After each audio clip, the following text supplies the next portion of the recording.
Rasulillah Muhammad ibn Abdillah wa ala alihi wa ashabihi wa mawalah wa la hawla wa la quwata illa billah. Rabbana la ilma lana illa ma 'allamtana innaka antal alimul hakim. Rabbana wa tub 'alaina ya maulana innaka antat tawwabur rahim. Amma ba'du. Al-Fatihah.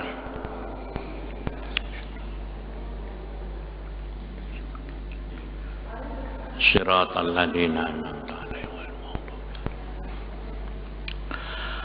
Para bapak dan ibu sekalian rahimakumullah.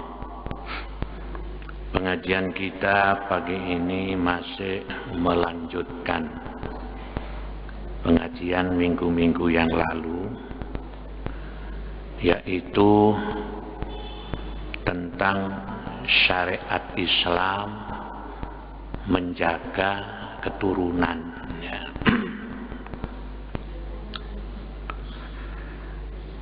Di dalam satu hadis Rasulullah Sallallahu Alaihi Wasallam bersabda, "Kafa bil mar'i ibman ayyudai'a mayyaqutu."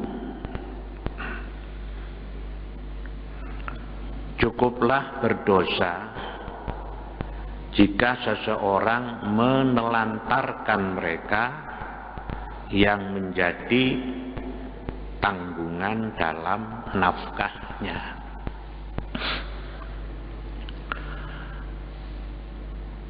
Di dalam menjaga keturunan, Islam itu membuat satu syariat yang disebut dengan pernikahan.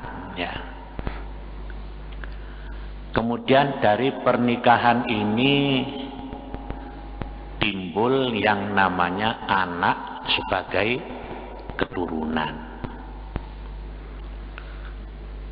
Dari adanya keturunan anak ini, maka itulah yang disebut dengan man yakutu, yaitu orang yang menjadi tanggungan nafkahnya. Jadi kalau seorang yang sudah menikah, maka dia mempunyai tanggungan istri dan anaknya. Itu yang dimaksud mayyakutu. Jadi kalau misalnya anaknya itu 7, ya 7 ini adalah menjadi tanggung jawab daripada bapaknya, ya. Tapi sebenarnya orang tua memberikan nafkah kepada anak itu kalau sudah anak itu dewasa, ya. Itu semestinya orang tua itu sudah tidak wajib lagi untuk memberikan nafkah, ya. Itu semestinya begitu, ya. Tetapi yang berlaku di kalangan kita bahwa bapak orang tua itu membiayai anaknya, itu mendidik anaknya mulai sejak lahir sampai dewasa, kemudian membiayai sekolahnya sampai lulus S1 misalnya, ya. Ada juga yang sampai S2 itu masih dibiayai oleh orang tua. Itu juga tidak jadi masalah, gitu, ya. Nah, tetapi kalau orang tua ini tidak bertanggung jawab kepada anaknya, misalnya anaknya ini diantaranya salah satunya itu misalnya tidak diberikan nafkah, maka inilah yang termasuk kata Rasulullah, kafa bil mar'i isman ayyudhi'a man yakutu. Ya. Jadi kalau semestinya itu tanggung jawab wajib menafkahi, tetapi tidak dinafkahi. Dan kalau sampai ini misalnya terjadi, ini Rasulullah Sallallahu Alaihi Wasallam bersabda, kullukum ra'in wa kullukum mas'ulun an ra'iyatihi. Setiap kalian adalah pemimpin dan setiap kalian bertanggung jawab atas orang-orang yang dipimpin. Ya. Jadi yang dikatakan pemimpin itu tidak hanya presiden, tidak hanya gubernur, bupati, wali kota, tapi kepala rumah tangga itu adalah juga namanya pemimpin. Gitu ya. Kullukum ra'in, ya. Kamu semua itu adalah pemimpin. Wa kullun mas'ulun wa kullukum mas'ulun an ra'iyatihi. Dan kamu semua yang jadi pemimpin ini pasti dimintai pertanggungjawaban tentang yang dipimpin. Ya. Misalnya sekarang seorang suami punya istri, punya anak. Ini kan tanggung jawab ini.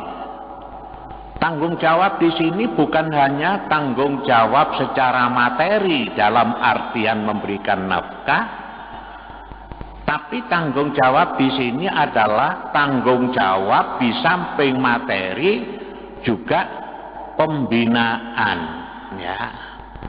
Bagaimana yang dipimpin ini menjadi seorang muslim yang baik, menjadi seorang muslim yang taat beragama, menjadi seorang muslim yang bisa mengerti dan memahami tentang hukum-hukum Islam.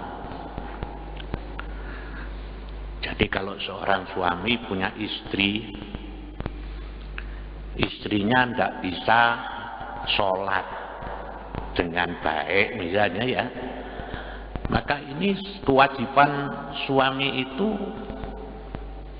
mengajari, membina bagaimana istrinya itu bisa sholat dengan baik, ya. Apakah diajari sendiri ataukah memanggil guru privat gitu, ya. Atau juga kalau misalnya istrinya itu tidak bisa membaca Al-Quran, ya, maka kewajiban suami ini adalah untuk mengajar Al-Quran. Kalau misalnya suami tidak sempat, nah, ini sama saja, maka suami berkewajiban untuk memanggil guru privat. Demikian juga kepada semua anak-anaknya, ya. Para jamaah sekalian, kalau misalnya anaknya itu sekolah di jalur umum misalnya, apakah itu namanya SD, SMP atau SMA, ya.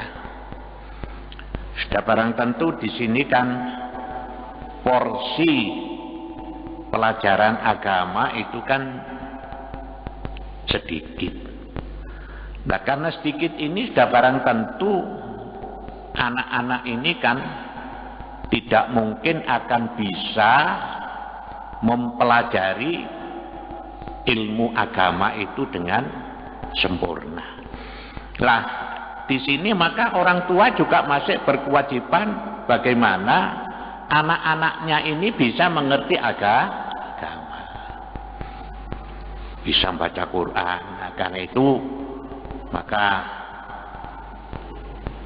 ada TPQ, ada TPA ya, ada madrasah diniyah. Ini yang di luar sekolah-sekolah yang formal. Ini orang tua harus bisa mengarahkan ke sana. Sebab kalau ini tidak, maka besok orang tuanya ini roin ya, harus bertanggung jawab tentang siapa yang dipimpin.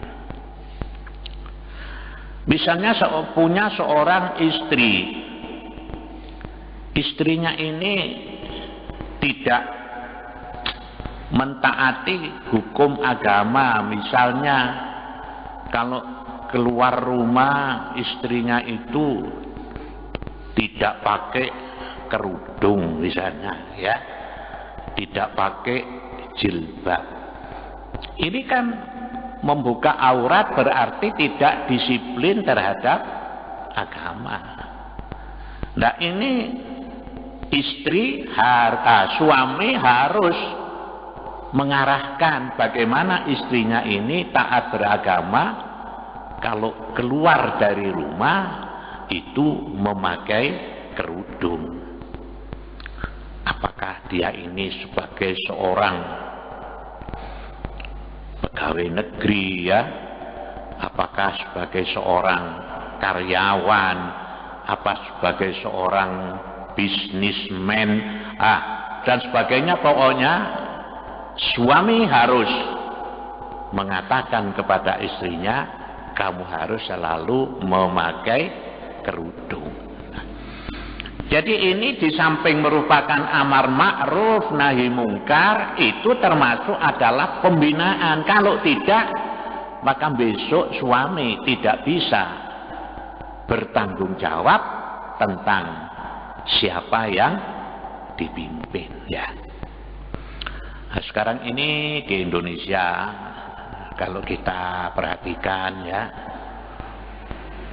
kaum wanita karyawati ini sudah hampir semua ya, walaupun tidak semua ya, mungkin sudah 50% begitu, ini sudah berpakaian muslim ya, termasuk polisi penjara ya. Polisi penjara wanita itu ini sekarang sudah pakai kudung ya loh. Karyawati bank, apalagi di pegawai negeri. Jadi kalau misalnya ada seorang muslimah yang tidak pakai kerudung padahal di di tempat dia bekerja diperbolehkan, maka ini adalah yang.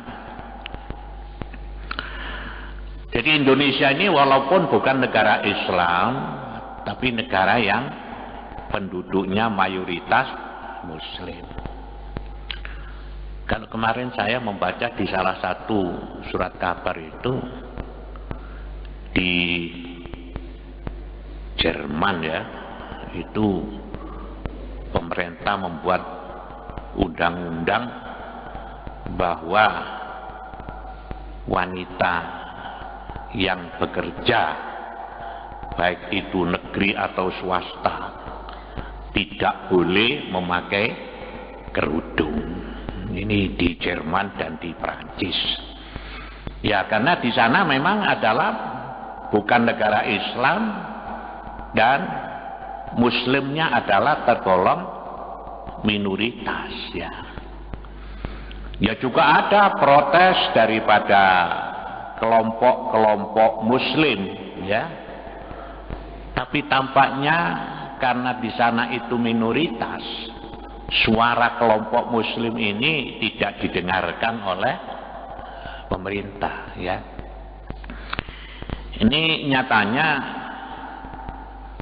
negara-negara yang mayoritas non-muslim ini toleransinya kalau kita perhatikan ya, itu masih lebih besar toleransi di negara-negara Islam ya, masih lebih besar toleransinya di negara-negara Islam. Saya membaca buku yang dikarang oleh Gus Dur ya, itu kalau saya perhatikan itu buku itu ditulis tahun 2004 ya. Buku ini ditulis dengan fakta-fakta ya, realita kehidupan manusia beragama di dunia ini.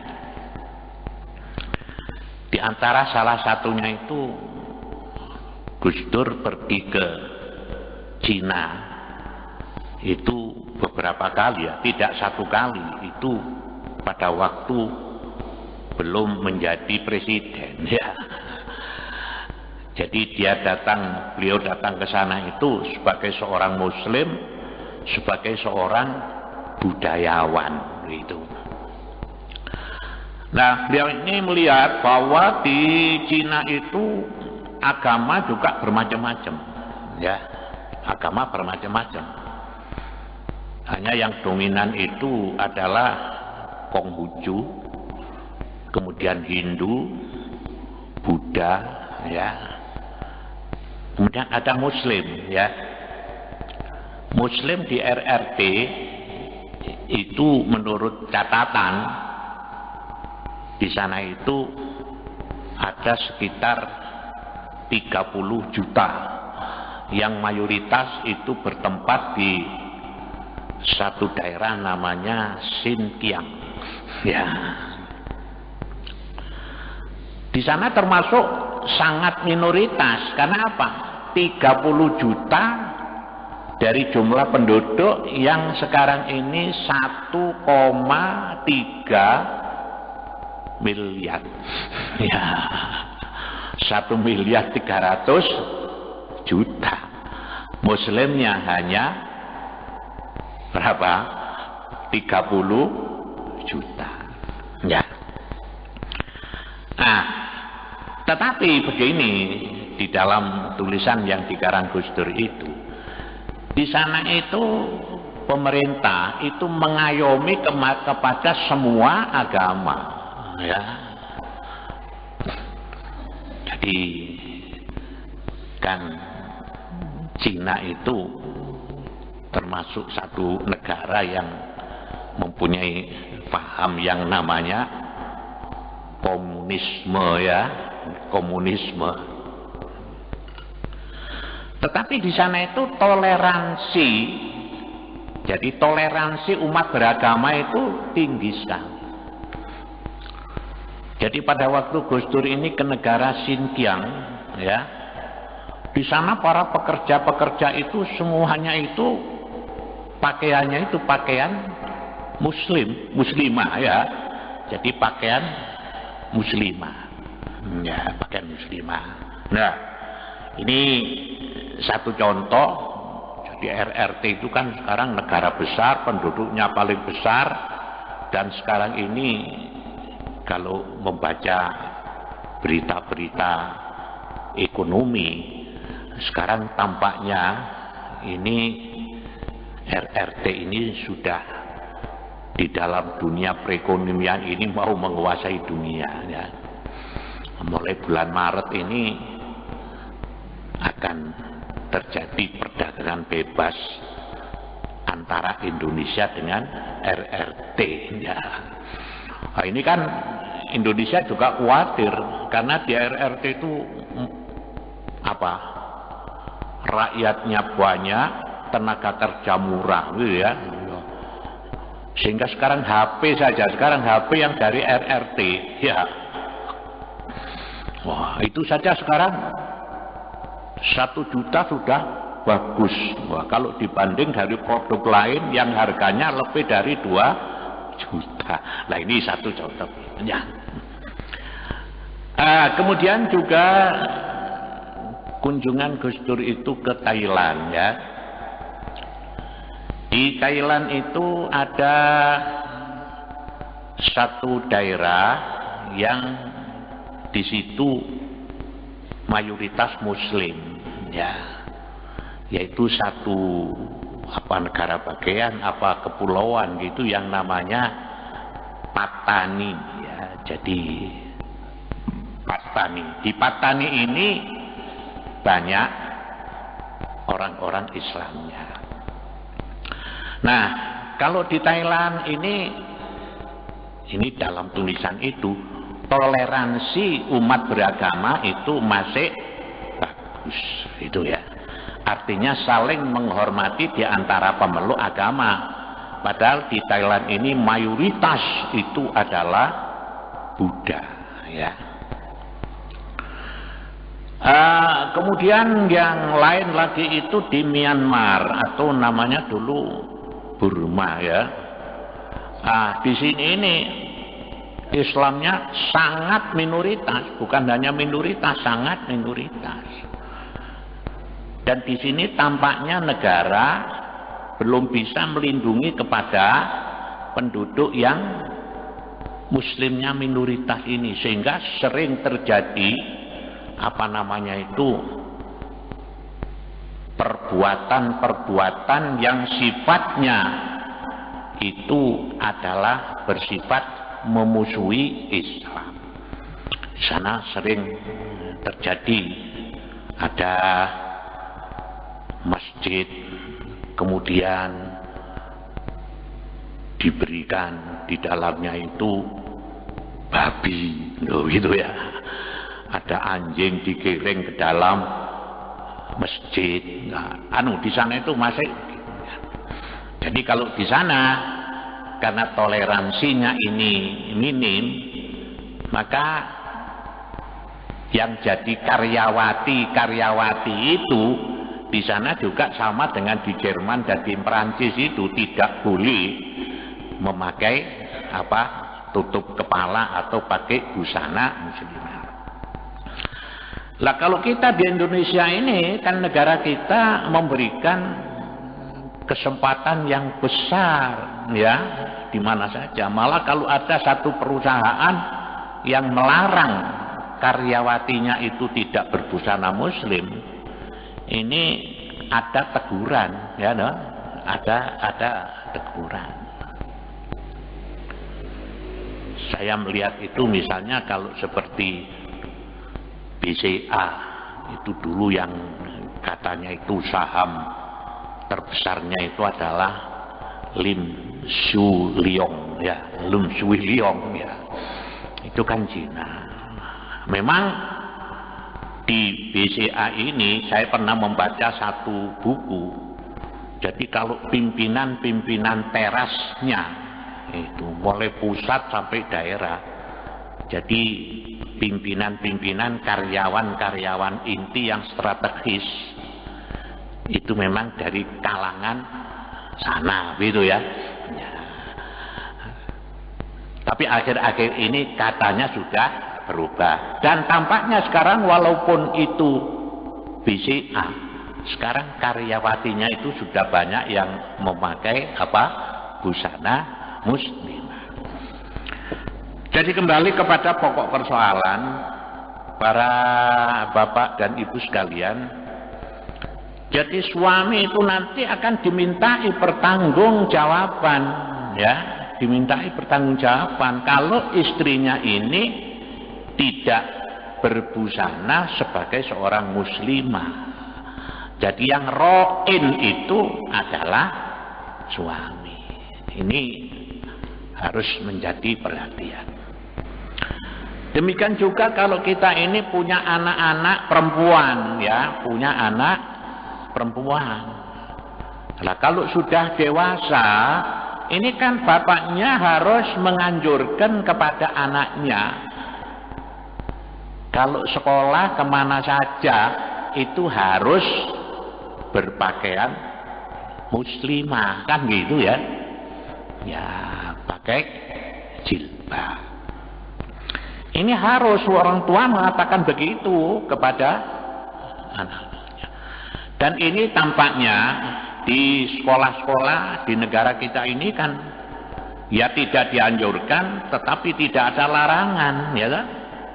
Sehingga kita melihat di sekolah-sekolah ya tingkatan SMP, SMA ini banyak siswi-siswi yang memakai jilbab, ya kan? Demikian juga di perguruan tinggi. Ya. Malah saya melihat ada perguruan tinggi yang latar belakangnya itu Islam, tapi mahasiswinya banyak yang tidak pakai jilbab. Nah ini saya setuju dengan misalnya seperti IAIN Sunan Ampel Surabaya. Itu kan memberikan satu ketentuan. Setiap mahasiswi IAIN Sunan Ampel itu harus berpakaian busana muslim. Artinya pakai celana boleh, tetapi tidak pakai celana yang ketat. Oh itu kan disampaikan begitu. Ya. Ini namanya pembinaan langsung dari satu lembaga. Ya. Lah kalau di rumah tangga maka yang harus mengatakan begitu itu adalah bapak. Kalau tidak nanti akan dimintai pertanggungjawaban. Ya. Memang banyak di kalangan kita ini hal-hal yang semestinya itu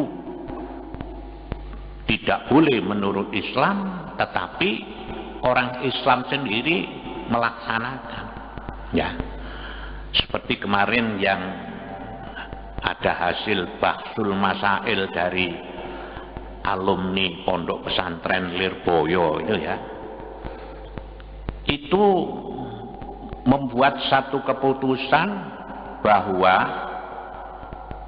foto-foto pranikah yang ada di undangan-undangan pernikahan itu hukumnya adalah haram. Coba kita pernah kan menerima undangan ya, tapi di situ tuh ada fotonya calon suami istri yang berpeluk-pelukan ya, ada ya yang mesra kan begitu ya, padahal itu kan dilaksanakan sebelum akad nikah. Nah ya kan sebelum akad nikah itu, akad nikahnya ditentukan hari ini jam ini, tapi fotonya di undangan sudah peluk-pelukan. Nah ini katanya modern, katanya kemajuan, padahal itu adalah bertentangan dengan agama. Karena itu kemarin di antara salah satu keputusan Bahsul Masail itu mengatakan memasang foto-foto mesra di dalam undangan pranikah itu hukumnya adalah haram. Ya, ini di Malang kan sudah beredar. Ya, loh. Para jamaah sekalian, misalnya lagi sekarang yang sudah menjadikan satu kebiasaan, waktu akad nikah itu calon kemanten laki, calon kemanten perempuan itu kan didudukkan berdampingan, ya loh. Ya.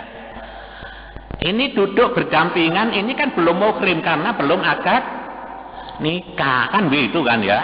Kalau sudah terjadi akad nikah baru itulah namanya istri. Nah, ini kadang-kadang sudah salah kaprah. Kadang-kadang itu kemantennya sudah ada di depan penghulu. Penghulunya malah tanya, mana kemanten perempuannya? Kok tidak dibawa ke sini loh? Kok malah begitu? Kan begitu ya? Ya. Karena itu kalau akad nikah itu yang bagus Islami ya. Ya, kalau wali akad nikah itu yang ada yang jadi saksi itu kan semua orang laki-laki. Orang perempuan tidak ada di forum itu. Nah barulah kalau misalnya sudah akad nikah, kemudian mau tanda tangan atau mau menyerahkan mahar, lah itu kemanten laki-laki diajak ke tempat kemanten perempuan. Ini namanya perkawinan yang bersifat Islami. Nah, ini kebanyakan di kalangan kita ini tidak ngerti, gitu loh ya.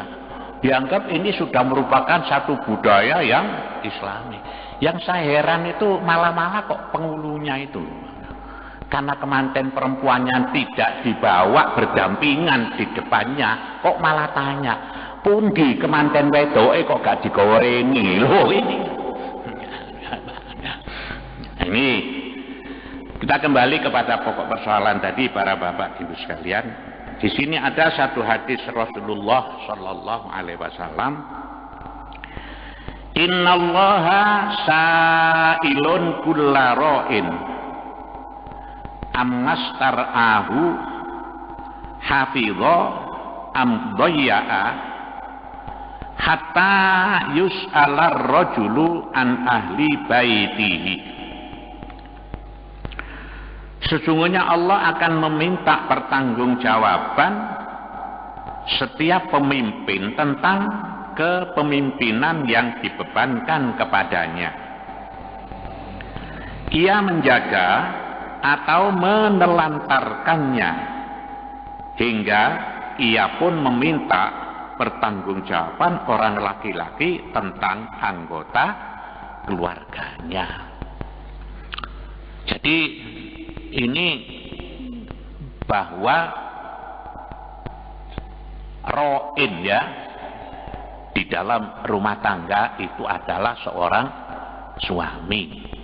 Ini bertanggung jawab tentang kebutuhan hidupnya dan juga bertanggung jawab tentang pembinaan agamanya. Ini yang harus kita perhatikan. Jadi kalau sampai misalnya menelantarkan, ini termasuk kita nanti akan dimintai pertanggungjawaban. Nah, ini adalah rangkaian daripada Islam.